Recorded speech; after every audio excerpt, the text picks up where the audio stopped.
Good morning, good afternoon, good evening, whatever time you happen to be watching this. I hope you're having a wonderful day. As the title slide says, we're talking about the cold dish. This is the third video on the cold dish, and it is more random musings.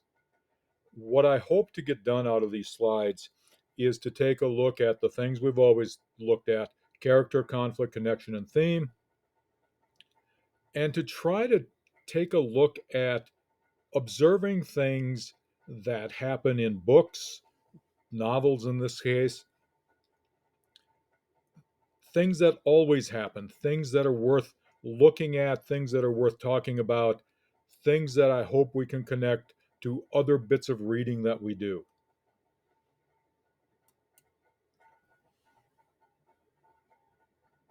I have a really clever title here: Drums as a Literary Thing. If you take a second and look at the quotation, it talks about he heard drums far in the distance.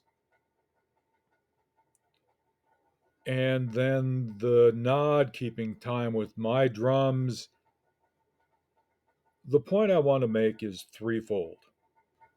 Number one, if I am viewing this as a Western, the idea of Native American drums in a Western were a chunk of the soundtrack of nearly every Western I ever watched, whether it was a movie, whether it was a television program, someplace along the line during the series, someplace along the line during the movie, if Native Americans were a central element of the movie, the drums played into that.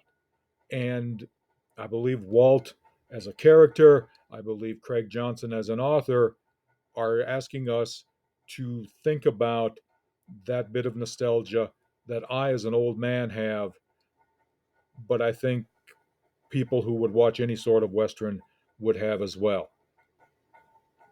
Second, I can't think of a time when drums were a good thing.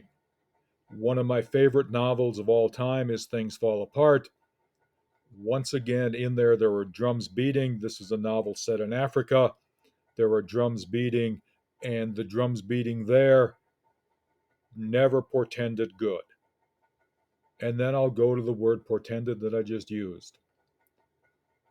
Drums usually, I think, set up the foreshadowing of bad crap that's going to happen.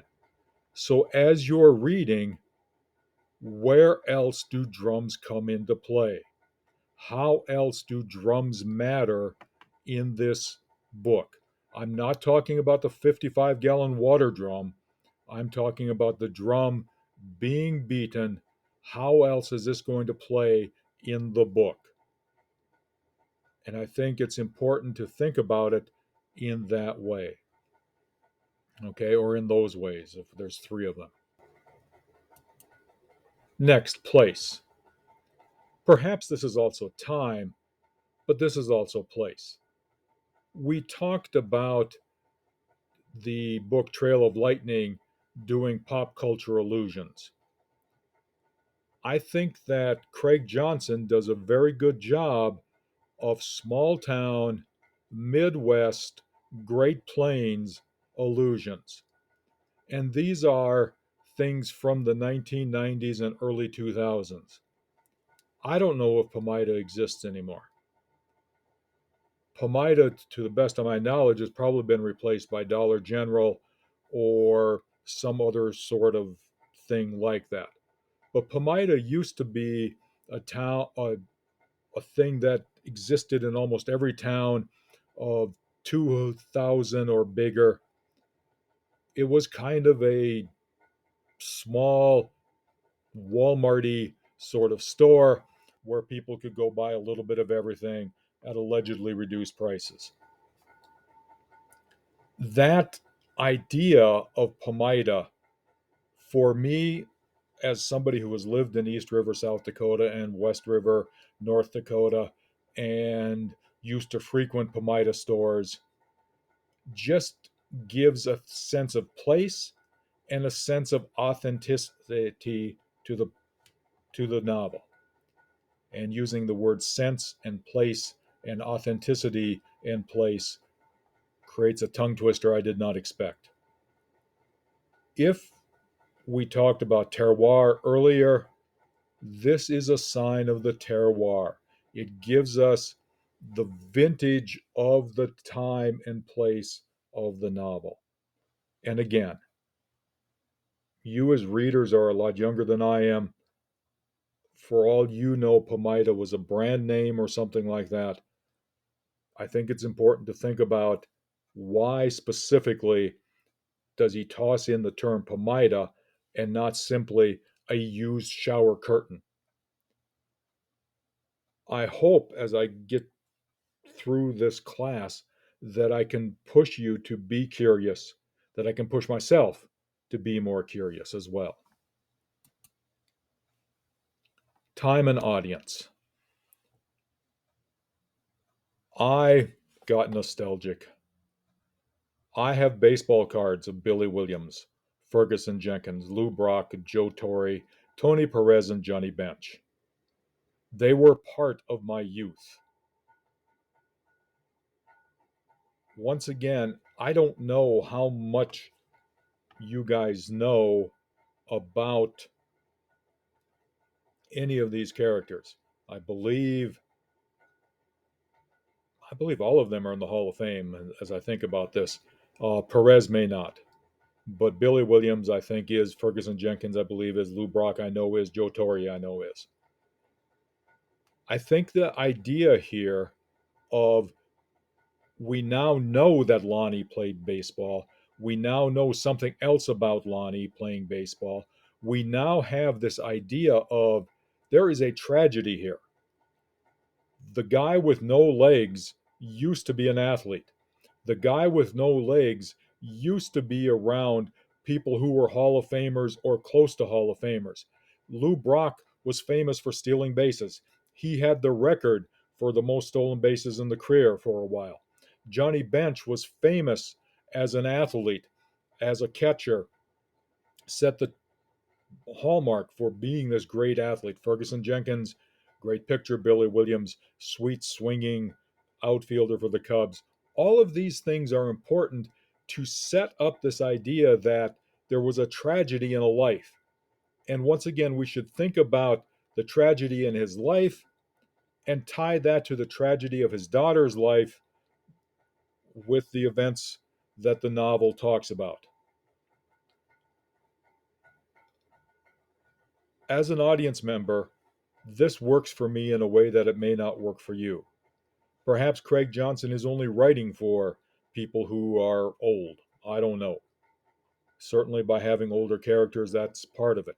Certainly, by name dropping characters who, or not characters, but people who were popular in the 1960s and 70s, he might again be targeting that older audience.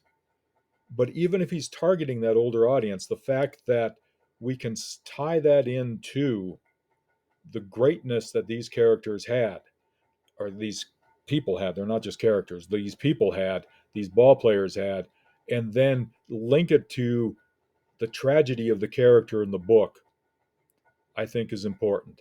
And we as an audience should be looking for how we can make those connections. I have this slide labeled character, but I think there are two other things that we need to do here. Number one, the idea of the self deprecating humor, I think, is important. Some way to run a murder investigation. The idea of he forgot to call, letting us again be reminded that he doesn't have a cell phone, that he is sort of this standing in the way of progress, something that, in 2005, most people were buying cell phones. They might have been flip phones, but most people were buying cell phones. The fact that he is standing in the tide of that, being somebody who is stuck in an earlier time, I think is important also. But also tie this back to what kind of novel is this? If he is forgetting to call, is he the type of meticulous attention to detail cop? Or is it just an absent minded thing that is also part of being a human being and being a real character? But think about tying this to the prompt as well.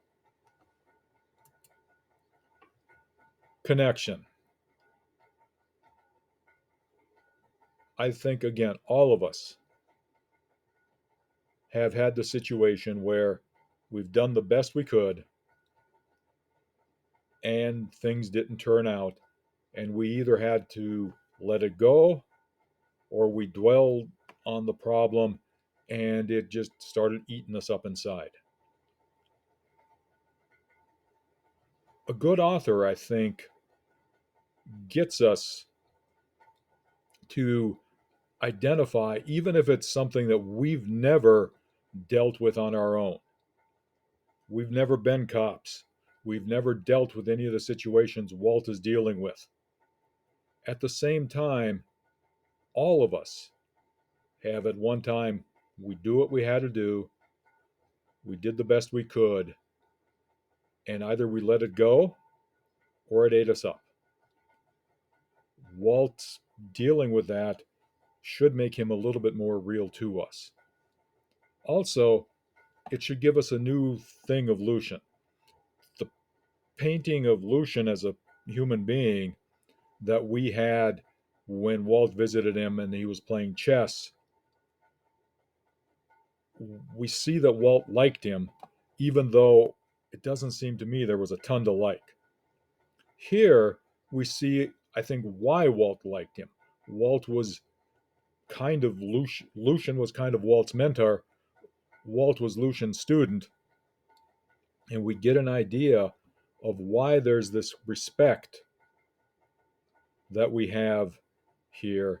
And again, there's, you know, uh, all sorts of little bit of illusions, all sorts of ominous things, black and blue skies, the tie back to the murder investigation, or excuse me, the murder investigation with the large caliber buffalo rifle, all of those things. I think this is the last slide we have here. I hope this has been a little bit helpful as we think about the novel, as we think about how to tie things together. Hope to see you all in the next class period. Hope you have a wonderful day.